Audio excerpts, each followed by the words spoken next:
ഇതുപോലെ തന്നെയാണ് ചില ആളുകൾ ചെയ്യുന്ന ഒരു പ്രവൃത്തി. എന്താണ്? ഇപ്പോ എന്തെങ്കിലും ഒരു കുഴപ്പമുണ്ടായാൽ, ലോകത്ത് എന്തെങ്കിലും ഒരു പുതിയ സംഭവവികാസം ഉണ്ടായാൽ അതൊക്കെ ഇവര് എന്ത് ചെയ്യും? ചില ശക്തികളിലേക്ക് ചേർത്തി പറയും, ഇന്ന ആളുകളാണ് ലോകം നിയന്ത്രിച്ചുകൊണ്ടിരിക്കുന്നത്, ഇന്ന രാജ്യമാണ് ലോകം നിയന്ത്രിക്കുന്നത്, അവരുടെ പ്രവൃത്തിയാണിത്. ഈ കോൺസ്പിറസി തിയറിയുമായിട്ട്, ഗൂഢാലോചന തിയറികളുമായിട്ട് നടക്കുന്ന ആളുകൾ അവര് ഇങ്ങനെയുള്ള സ്വഭാവം കാണിക്കും. എന്തൊരു സംഭവം ഉണ്ടായാലും അത് ഏതെങ്കിലും ഒരു പ്രത്യേക കക്ഷിയിലേക്ക്, അല്ലെങ്കിൽ ഒരു പാർട്ടിയിലേക്ക്, അല്ലെങ്കിൽ ഏതെങ്കിലും ഒരു രഹസ്യ സംഘടനയിലേക്ക് ചേർത്തി പറയും, അവരാണ് എല്ലാം നിയന്ത്രിക്കുന്നത്. അങ്ങനെ ലോകം മുഴുവൻ നിയന്ത്രിക്കാൻ ആരുമില്ല, അത് അള്ളാഹു സുബ്ഹാനഹു വ തആലയാണ്. അള്ളാഹുവാണ് ലോകം നിയന്ത്രിക്കുന്നത്. പല ആളുകളും പല തെറ്റുകളും ചെയ്യും, പല ചൂഷണങ്ങളും ചെയ്യുന്നുണ്ടാകും. പക്ഷെ എന്ത് സംഭവിച്ചാലും വ്യക്തമായ ഒരു പഠനം നടത്താതെ അത് ഇന്ന ആളുകളാണ് ചെയ്യുന്നത്, വിരലനങ്ങിയാല് അത് ഇന്ന രാജ്യമാണ് അതിന്റെ പിന്നില്, ഏതെങ്കിലും ചെറിയ ചെറിയ രാജ്യങ്ങളെ കുറിച്ചൊക്കെ ആയിരിക്കും. ഇതുകൊണ്ട് പല അപകടങ്ങളുണ്ട്. ഒന്ന്, അത് തൗഹീദിനെ ബാധിക്കുന്ന കാര്യമാണ്.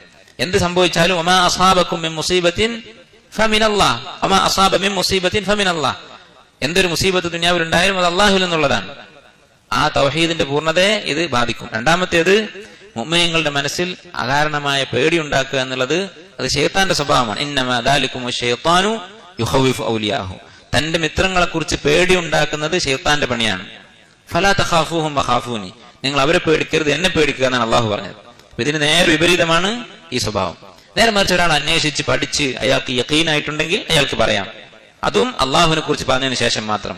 വയംകുറൂന വയംകുറുല്ലാഹ് വല്ലാഹു ഖൈറുൽ മാക്കിരീൻ, തന്ത്രം പ്രയോഗിക്കുന്നു, ശത്രുക്കൾ തന്ത്രം പ്രയോഗിക്കുന്നു, അള്ളാഹുവും തന്ത്രം പ്രയോഗിക്കുന്നവനാണ്. വല്ലാഹു ഖൈറുൽ മാക്കിരീൻ, ഇവരുടെ തന്ത്രങ്ങളെക്കാൾ വലിയ തന്ത്രം അള്ളാഹുവിന്റെ കയ്യിലുണ്ട്. ഇതൊക്കെ പറഞ്ഞ് സമാധാനിപ്പിച്ചതിന് ശേഷം മാത്രം ഇത്തരം വാക്കുകൾ പറയാൻ പാടുള്ളൂ. അതാണ് ഒരു മുസ്ലിമിന്റെ സ്വഭാവം.